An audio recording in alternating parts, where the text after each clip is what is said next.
All right. Hello, Sasha. How are you?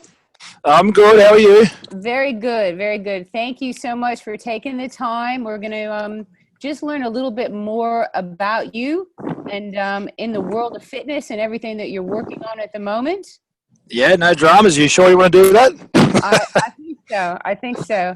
So guys, this is Sasha Mielczarek, and he is founder of Fit Tradie, which is a very Yep. exciting initiative for those tradies who want to get fit.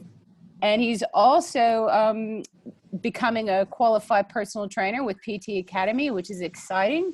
We're very excited to have you on board.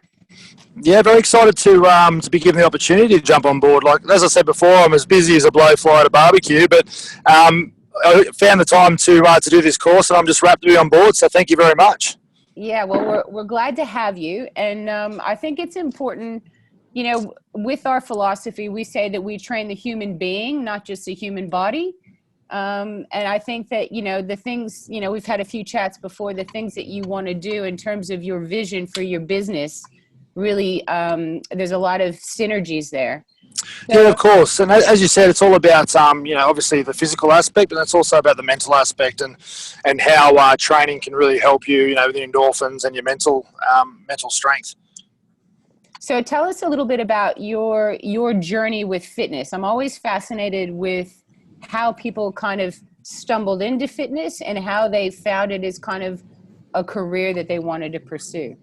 Yeah, so I started playing football from quite a young age. So when I say football, I mean rugby league from when I was about 5 years old. And that sort of got me into the fitness space from a young age and got me into that team environment and collaboration.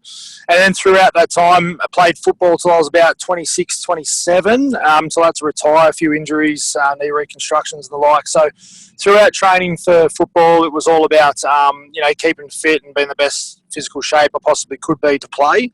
And then when I was after football, it was all about rehabilitation to make sure that all my injuries that I sustained whilst playing were okay, and I could still do the things that I love to do and go for the run and go to the gym and that type of stuff. So I've always been a very physical person, and yeah, I thoroughly enjoy training.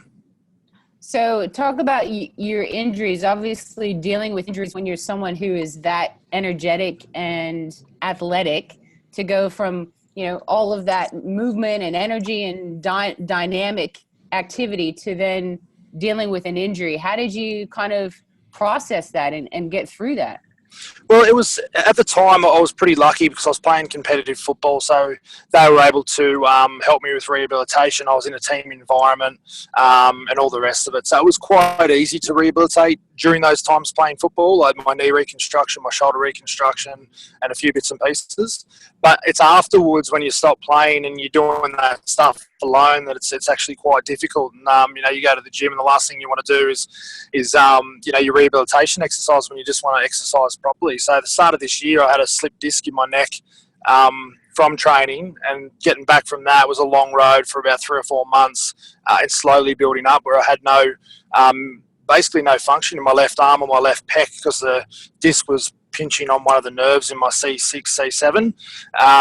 So yeah, that was a tough road, but now I'm back to nearly 100%, and that's probably taken now 5 months. So wow, yeah, wow, that's huge. So what were some of your big learnings from that experience?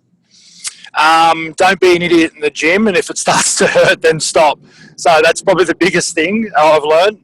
But also just be patient, especially during rehab and stuff like that. You just be patient and don't do anything silly in the gym. And like I said, if it does start to hurt, then just stop. Like, you have to stop, and that's a problem with me. I'm too stubborn to stop. So would you say there's a little bit of a myth to that saying, no pain, no gain?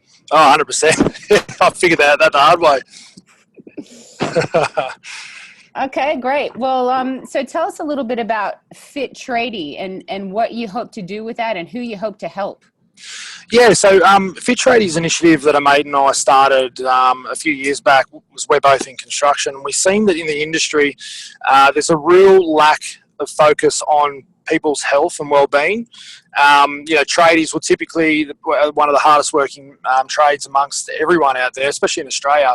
They get up early, 5:30, they're at work at 6 and they work to say 3, and then from there they sort of go home, and a lot of them will go home and sink a couple of pig's ears and sort of eat unhealthy, eat burgers and stuff like that. So what we wanted to do was try and tailor a lifestyle, not just fitness, but also nutrition, mental health, and facts about your health towards tradies, because tradies don't care about measuring 200 grams of salmon and make sure they're eating 300 grams of brown rice. They're not going to do that, and they're not going to spend 2 hours preparing meals on a Sunday. So we took the philosophy of, okay, we're just going to change things. So they love hamburgers, so let's make a recipe that you can make in 20 minutes to half hour, which is a healthy hamburger, so it's an alternative, or a sausage roll, which is, you might use some pork and leek sausages as opposed to your standard fatty meat sausages. So that was the nutrition side. For fitness, it's hard to get tradies motivated after being on the tools all day. So instead of going home and sinking beers on the couch, it was all about, grabbing your dog and going for a walk around the block. Even if you start like that, you do 10 push-ups in the ad breaks and that type of stuff. So that was the fitness side of things. And then the mental health. What we find in the construction industry is that a lot of people tend to take their own lives. I think it's one of the most out of any profession in Australia, especially men in the construction industry. So it's about providing facts on mental health, and that it's okay to not be okay and to reach out for help when you need to. It doesn't mean you're weak. It's not weak to speak, as they say. So that was the whole initiative, and we're really coming to grips with it now, and we've got a good plan moving forward. And towards the end of the year, we're going to relaunch our new website, and it's going to be a free service for the tradies out there. Wow, that's very exciting and also very powerful. So yeah, it's kind of like you connecting with them on the fitness and lifestyle side, and then bringing them all the way through to the mental health side. So I think what you're doing in that initiative is really powerful, and it sounds like it's really needed, and you've got the insight to do it. Exactly, and it's not like we've just taken opinion off us two guys. We've done surveys throughout various sites and have over 200 questionnaires filled in by tradies, namely around if you were to work out, would you prefer to do it at home or in the gym? If you what's your favourite meal, so we can tailor the Fit Tradie nutrition side of things to that. And the PT, and where the PT thing comes in is that at the moment we've got a nutritionist on board, we've got myself and the other director Chris, but we don't have a qualified PT trainer on board. And knowing what I know about the industry, being in it for over 12 years, I would love to be that person who's qualified. So it's all good for me to say, this is what I do, this works for me, but I want to be qualified. I want to know what works for other people, because as you know, you need to tailor that stuff to the individual. So it's very important for me to be qualified so I can really take this Fit Tradie initiative through to fruition. Well, that's amazing, because I guess one of the things that you'll learn on your course is about how people like to move. So it's not just about the exercises that are going to get them results, but it's also the exercises that they can connect with emotionally. So we have a thing called Mo style or movement style. And you can give people exercise that they can emotionally connect with as well as physically match to. So I think that's going to work really well with your program. So that's very exciting. Yeah, I can't wait. I'm very excited about the whole initiative and to get accredited. So. Well, thank you very much for taking your time, and thank you to your Uber driver over there.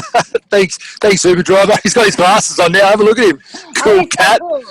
What a cool cat. So cool.